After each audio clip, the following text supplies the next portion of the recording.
Santo Deus, que tu possas, ó Pai, em nome de Jesus, nos avivar a cada dia neste lugar.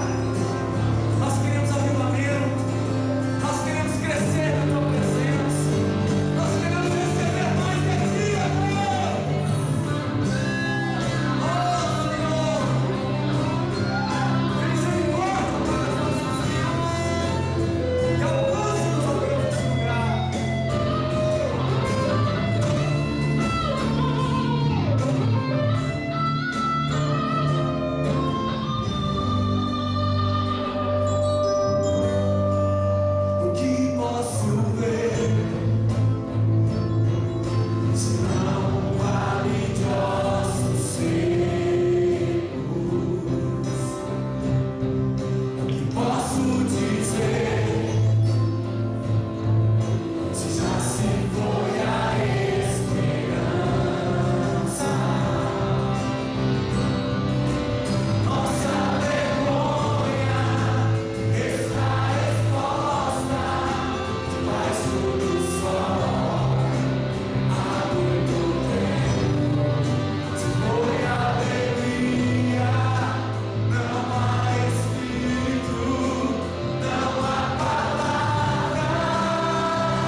pedir para ligar essa lâmpada aqui, por gentileza.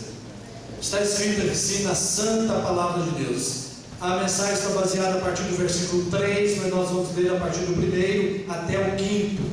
Agora, pois, ó Jacó, servo meu, ó Israel, a quem escolhi, assim diz o Senhor que te criou e te formou desde o ventre e que te ajuda. Não temas, ó Jacó, servo meu, ó amado, a quem escolhi.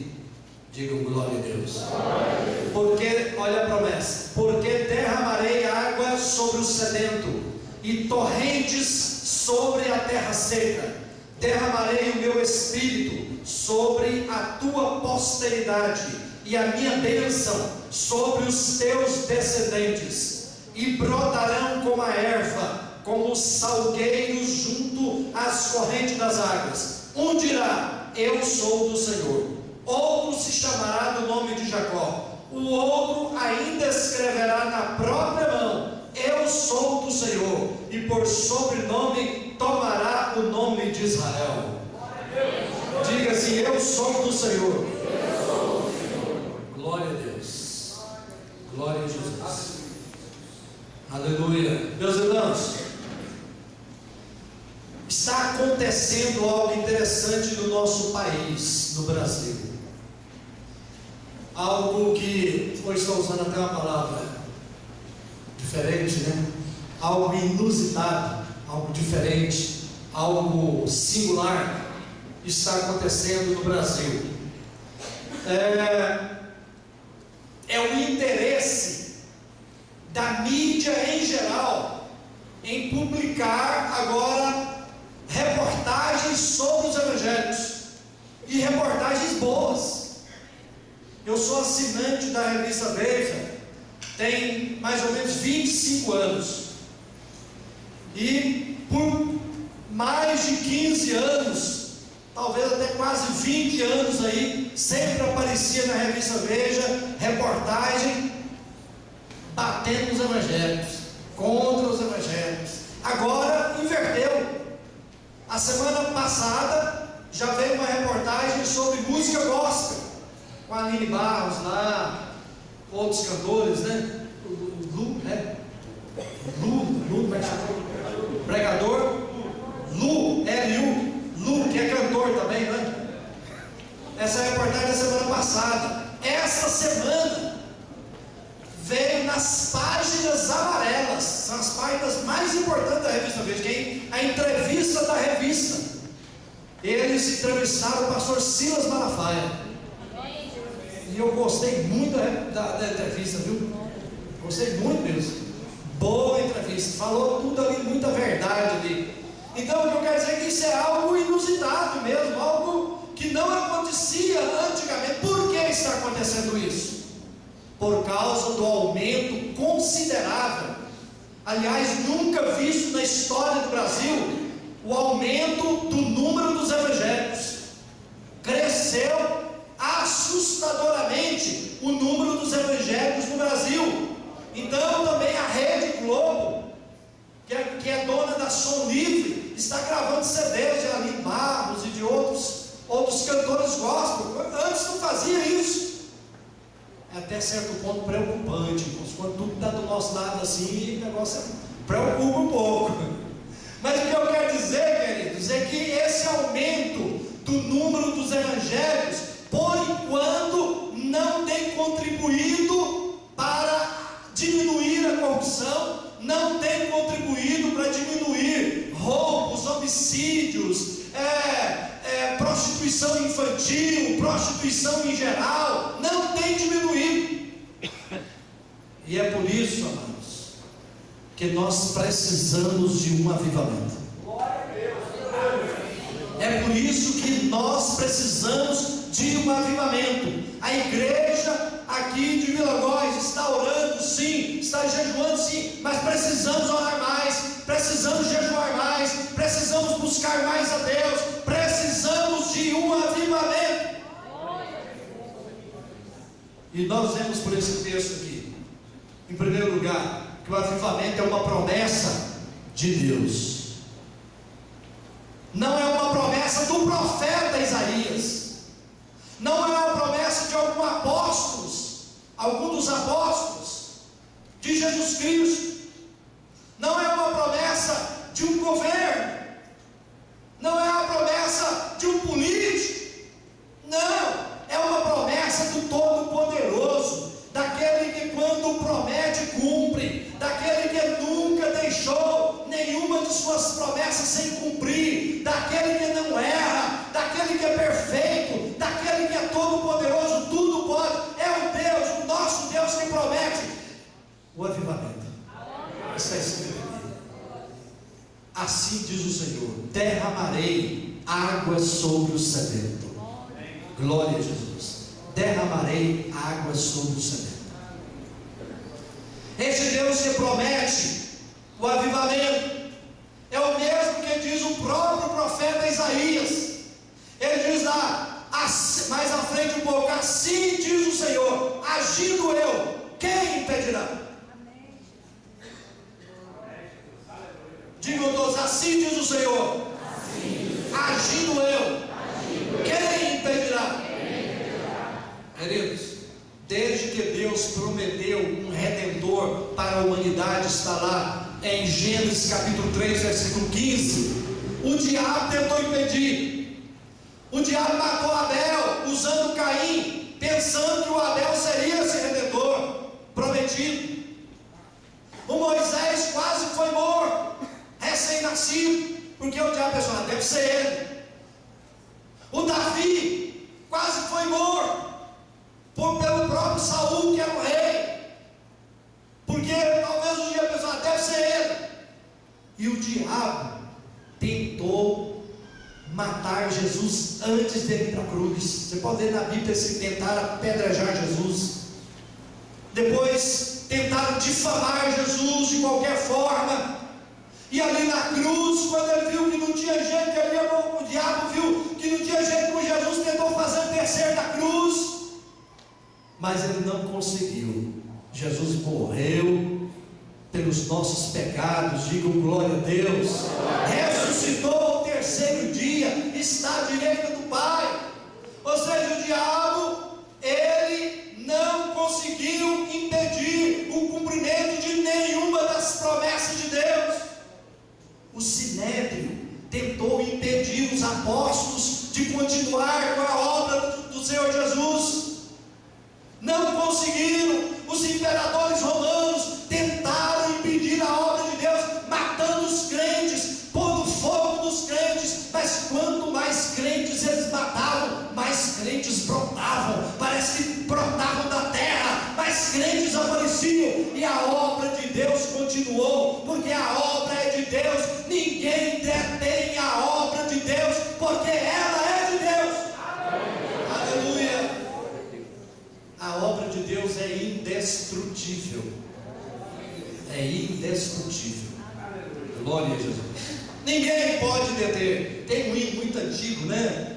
Silas, Vaneiro. Aquele: ninguém detém a obra santa. Ninguém detém a obra santa. Nem só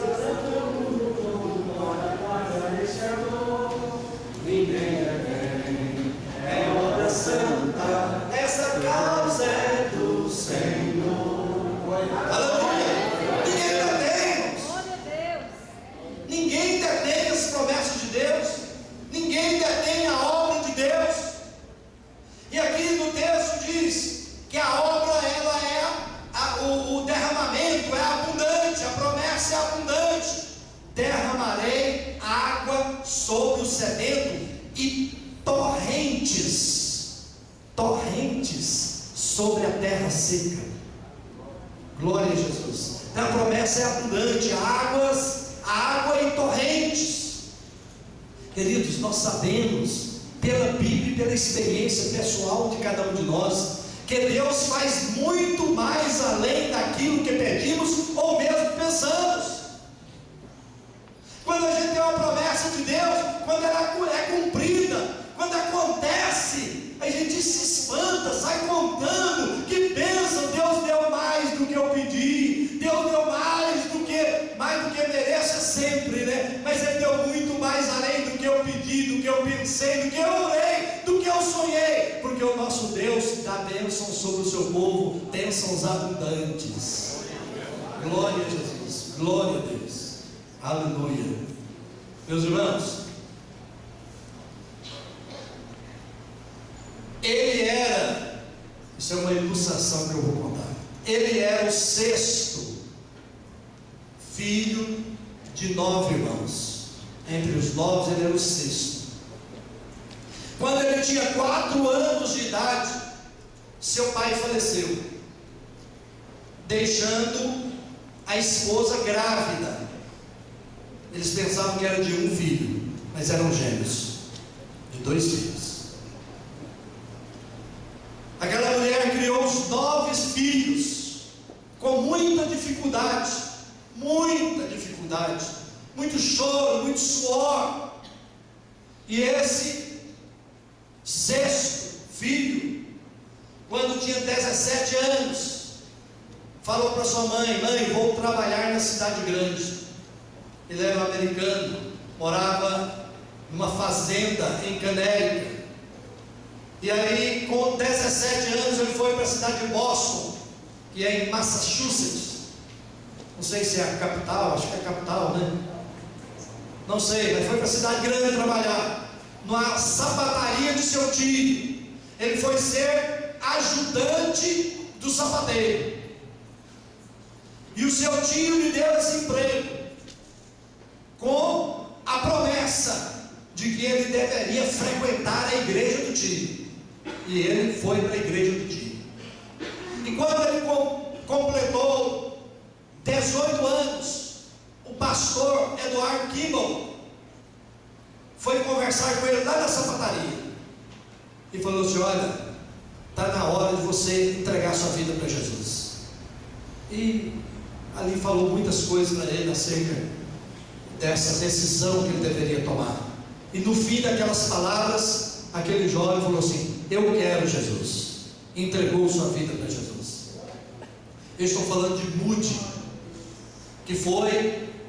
que é considerado um dos maiores evangelistas do mundo do século XIX.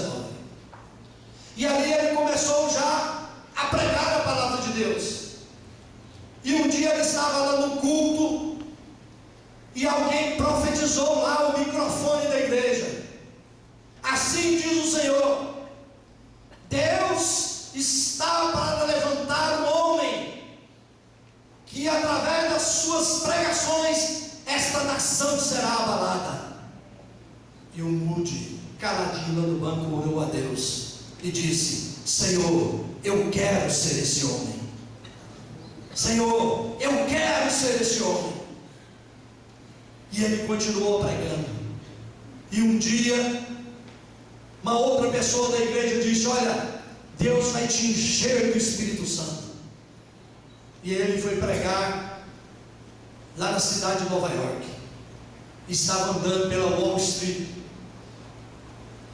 E aí, quando ele estava andando e chegando no hotel em que ele ia dormir, ele começou a sentir algo estranho vir sobre ele, algo que parecia eletricidade vir sobre ele. Ele sentiu o seu corpo e foi inundando a sua alma, o seu espírito, o seu corpo sentindo um trêmulo. E aí ele entrou lá para o seu quarto e começou a sentir a presença de Deus de uma maneira muito forte. Ele foi completamente inundado pelo Espírito Santo.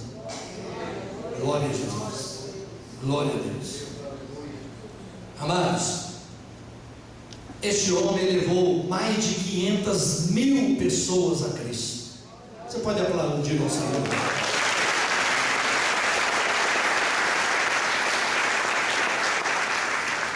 O que eu quero dizer é que o avivamento é uma promessa de Deus, é uma promessa abundante, não só de pouca água, mas de torrentes de água. Isso que aconteceu com Moody, aconteceu com Wesley depois, no começo do século XX, aconteceu com muitos outros evangelistas, aliás, no começo do século XVIII, aconteceu com muitos outros deste mundo. Isso pode acontecer com você, comigo, com qualquer um que busque a Deus, que se dispõe da presença de Deus, que fala para Deus: eu quero ser, ó Deus, uma tocha acesa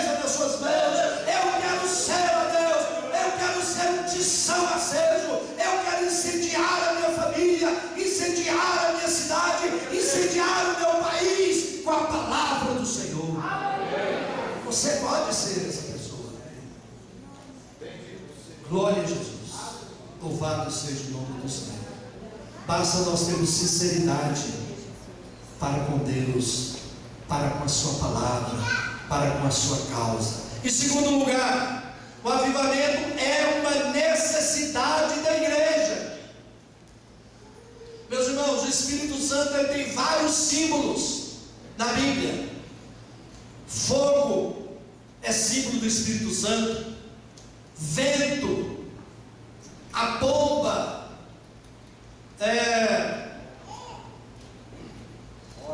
óleo e água. Deve ter mais um ou dois aí que eu me esqueci. E água. E aqui nesse texto fala: derramarei água sobre o sedento e torrentes sobre a terra seca. Então, a água é um dos símbolos do Espírito Santo. Quando você está com muita sede, o que você mais quer? Água. Qual a maior necessidade de um sedento? Água. Qual a maior necessidade de uma terra seca? Água. Quando já viram aqui pela televisão, quando mostra, principalmente quando tem seca no Nordeste e tem seca lá no Sul também, que mostra lá a terra rachada. Quantos aqui já tiveram a experiência de ver?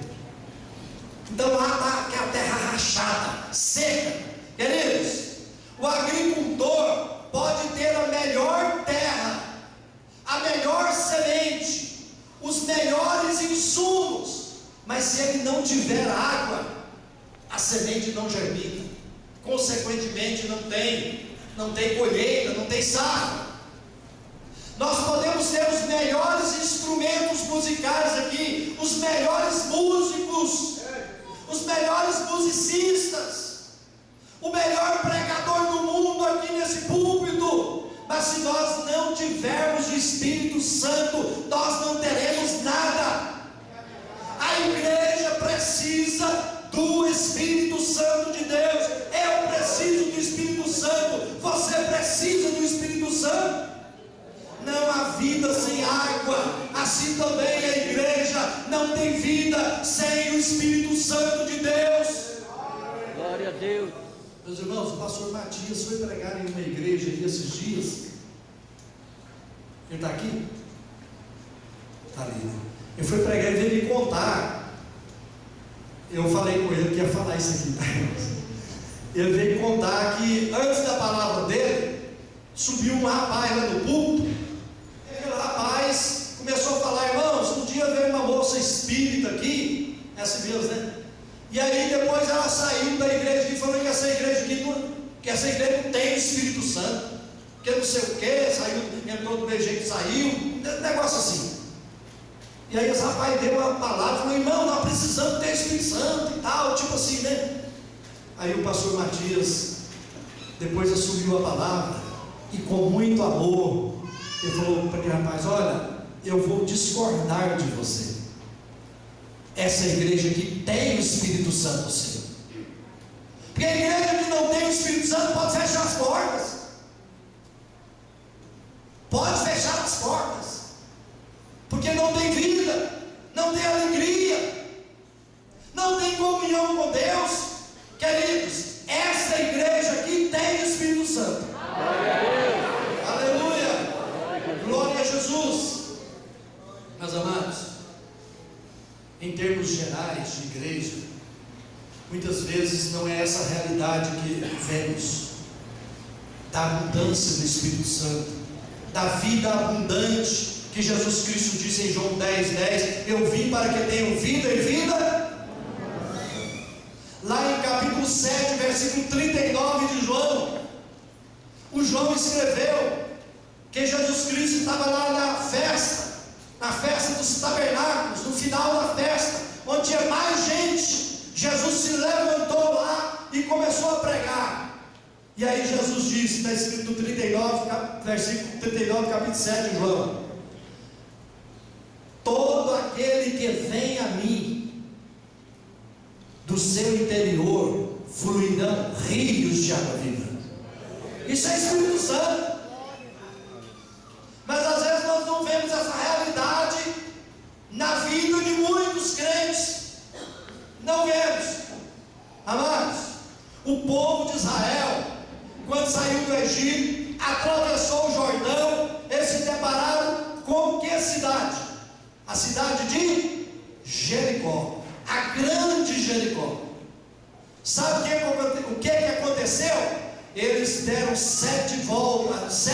dias rodeando ali Jericó. 7 dias. No 7º dia, 7 vezes, diz a palavra de Deus, e eu creio que os muros de Jericó caíram, e o povo de Deus, o exército de Deus, derrotou totalmente a cidade de Jericó. Quantos conhecem essa palavra? Diga amém. Amém. Mas a próxima cidade a ser derrotada era uma cidade pequenininha, era uma aldeia, uma cidade chamada Ai. O nome já é pequeno, Ai. E aí o Josué pegou e convocou apenas 3.000 soldados. Não, isso aqui dá para derrotar aquela cidade com sobras. E foram para a guerra. E voltaram correndo, porque o povo de Ai fez o exército de Israel correr. E aí o Josué recebeu os soldados, recebeu os comandantes dos soldados e começou a chorar, e foi para colocar a sua boca no pó, e foi orar a Deus, foi falar com Deus: Senhor, o que aconteceu? Senhor, Tu nos trouxeste aqui para esse lugar para nós sermos derrotados, para nós sermos mortos. E aí Deus falou para Josué: há pecado no arraial, por isso que o povo perdeu a guerra.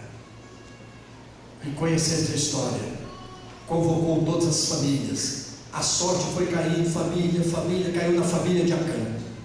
E o Acã tinha roubado uma capa babilônica e escondido prata e ouro lá na sua tenda. Depois que aquele pecado foi descoberto, eles foram penalizados. Aí Deus deu as vitórias que o exército precisava.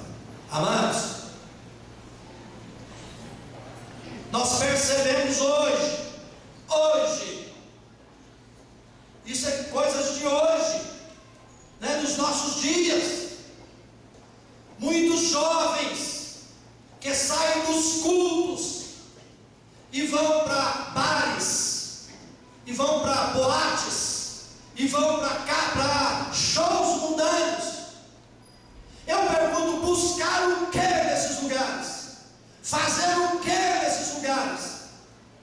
Se depois de cultuarem a Deus, de estarem na presença do Senhor, até de cearem a ceia do Senhor, vão para os bares beber, para as boates, passar horas da madrugada nesses lugares.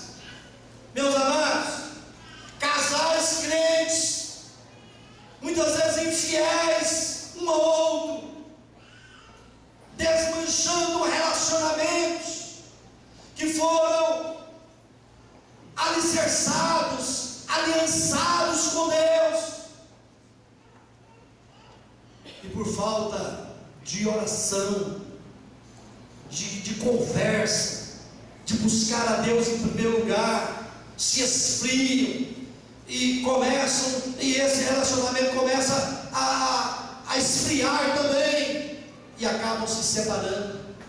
A juventude, de um modo geral, incluindo a evangélica, indo para o casamento com várias experiências sexuais, como se fosse normal, quando a palavra de Deus é categórica, é enfática em afirmar que os que entram por este caminho estão debaixo do juízo de Deus e atraindo para si mesmos condenação.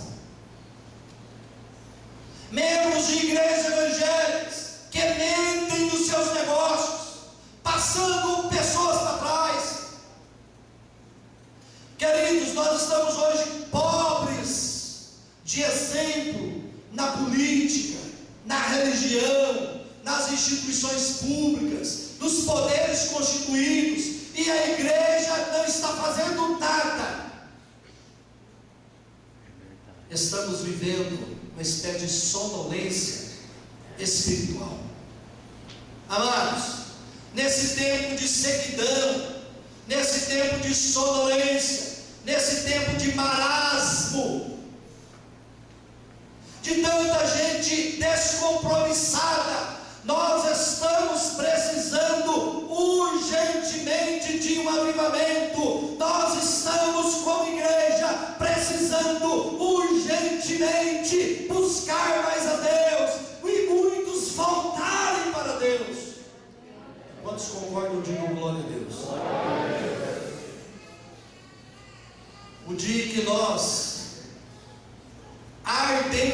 realmente desejarmos um genuíno avivamento, como o sedento deseja a água, e como a terra seca deseja a chuva, esse avivamento virá. Esse avivamento virá. Mas primeiro, o caminho tem que ser preparado. Primeiro, o caminho tem que ser preparado. O que o profeta Elias fez? O povo de Israel estava afastado de Deus, e a terra estava sedenta, estava sem chover há mais de 3 anos.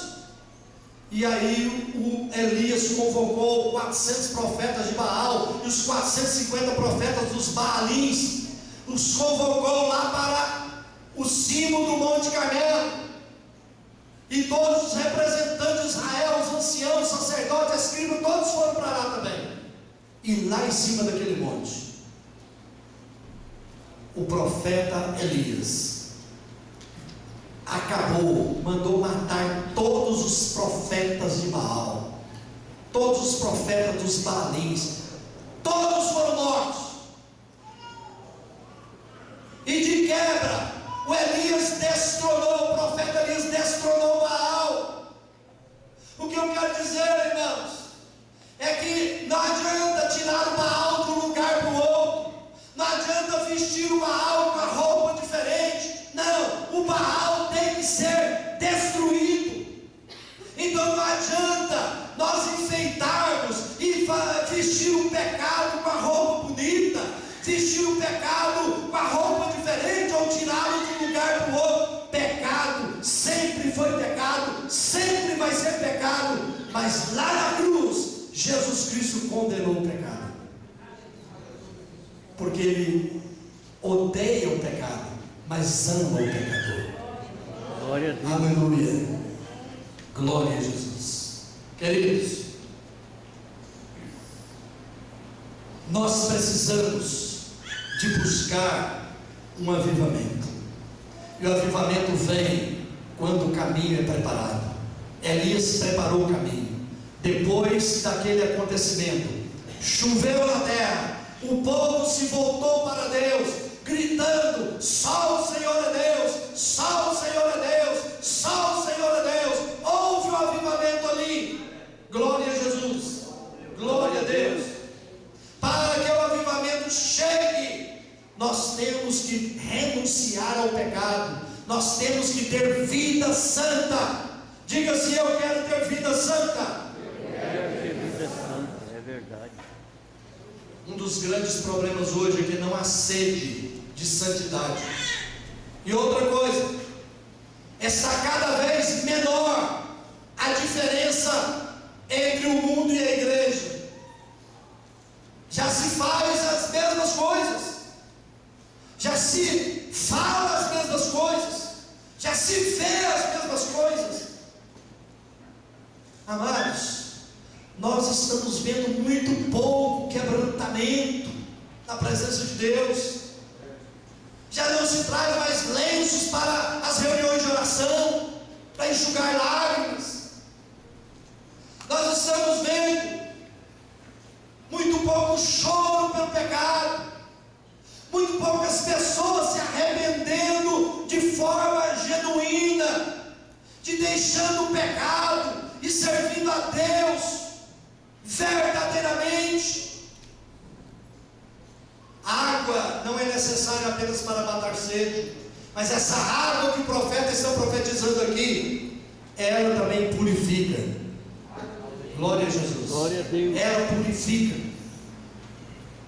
Amados, vamos deixar o Espírito Santo de Deus encher nossas vidas, para nós termos, como esse hino que foi cantado aqui, nós temos sede de Deus, sede de avivamento, sede de santidade, sede de renúncia ao pecado, sede de renúncia às coisas do mundo. Vamos amar mais a Deus e cada vez menos o mundo. Vamos amar mais a palavra de Deus e cada vez mais as coisas do mundo, porque quem ama o mundo, o amor de Deus não está nele. Glória a Jesus. Glória a Deus. Aleluia. Aleluia.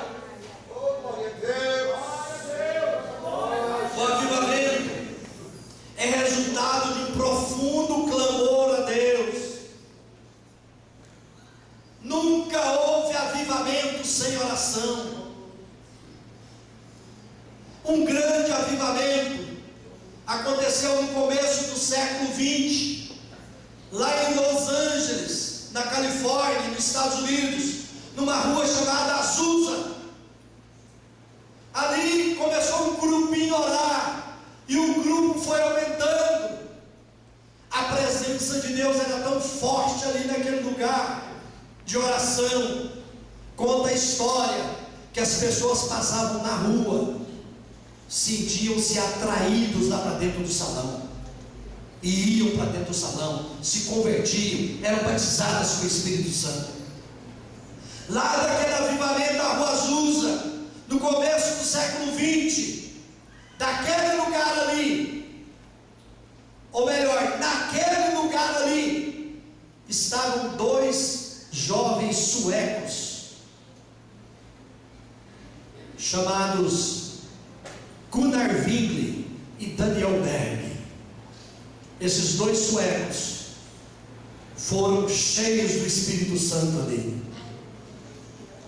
E aí, depois de alguns dias, eles sentiram-se chamados por Deus para fazer a obra de Deus, pregar a palavra de Deus longe daquele lugar.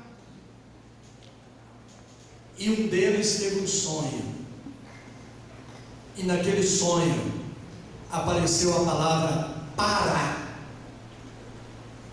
E aí um contou para o outro: o que é isso? Eu sonhei e apareceu para mim a palavra parar. E eles começaram a ver, foram por mapa, procurar no mapa, na África, não acharam, foram procurando e acharam parar no Brasil. E eles oraram, ajuntaram o dinheiro da passagem só de vinda. Glória a Jesus. E eles vieram vieram parar na cidade de Belém. E em 1911, em junho de 1911, eles fundaram a Assembleia de Deus no Brasil. Bendito seja o nome do Senhor, por causa de um avivamento, por causa de oração. Então, o avivamento é resultado de oração. Em quarto lugar, o avivamento traz resultados extraordinários. Extraordinários. Nós vamos tentar trazer o Ronaldo Lidório aqui na nossa igreja. Ronaldo Lidório é um missionário que tem pregado a palavra de Deus em muitos lugares, e ele foi pregar a palavra de Deus, foi enviado pela missão Amém, associada com a missão Amém, me parece que é batista, mas estava associada com a presbiteriana. Ele foi mandado para o leste do Ghana, lá na África. Ele foi para lá e Deus colocou no coração dele para evangelizar um povo, uma tribo chamado Concombas. E ele passou vários dias com guias lá da região procurando essa tribo. Sofreu muito até encontrar a tribo. Depois que ele encontrou a tribo, ele entrou para aquela tribo, morando naquela tribo, e começou a pregar o Evangelho, começou a pregar a palavra de Deus. E durante 16 meses, ele teve ali apenas 12 convertidos. E aí ele foi para mais oração, aí orando, jejuando. Aí depois de 3 meses orando, jejuando, ele e a esposa orando, jejuando, chegou uma mulher com uma criança nos braços. A criança estava toda enrolada em panos, e aquela mulher andou 3 dias até chegar lá onde o Ronaldo Lidório estava. E ele tinha um nome. A tribo lá deu um nome para ele. Eu não escrevi aqui, mas em português significa o homem que diz que Deus existe. Então aquela mulher, quando chegou, foi procurando, aí encontrou com ele e falou: o senhor é o homem que diz que Deus existe? Se Deus existe, então ore para ele curar curar a minha filha. Quando ela desenrolou aqueles panos, aquela menina de poucos meses estava toda ferida, com algumas feridas necrosadas. Ela era uma ferida só, purulentas, aquelas feridas também. E aí o Ronaldo pegou aquela criança no braço, levantou para cima e começou a falar com Deus, começou a orar a Deus, começou a clamar ao Senhor. Aleluia, aleluia. E depois que ele terminou de orar, ele embrulhou a menina nos panos e deu para a mãe, e aquela mãe foi embora. Depois de 3 dias ela chegou lá na aldeia dela. Quando ela desenrolou aquela criança daqueles panos, não tinha nem cicatriz nas feridas. Bendito seja o nome do Senhor.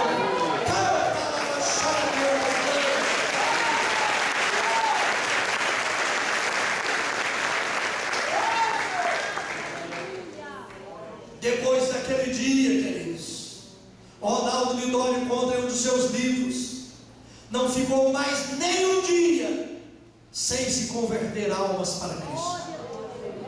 E hoje, depois de mais de 20 anos que ele esteve lá no leste do Gana, nos Concompas, lá são mais de 20 igrejas, com centenas e centenas de crentes em Jesus Cristo. Glória a Deus. E outra, lá já tem seminário, preparando os Concompas para evangelizar ali, no meio deles. Bendito seja Deus, dê glória a Deus. Então, o avivamento traz resultados extraordinários. Deus quer trazer um avivamento no nosso meio, aqui nesta igreja de Vila 2, para que nós preguemos a palavra de Deus. Eu quero ver almas se rendendo a Cristo aos montões. Eu quero ver almas se rendendo a Cristo, convertendo-se genuinamente ao Deus que nós servimos. Mas nós precisamos de orar, de buscar, de nos unir em oração para buscar a Deus, porque no avivamento não há apenas testemunho verbal, mas há testemunho pessoal. Olha o que diz o texto.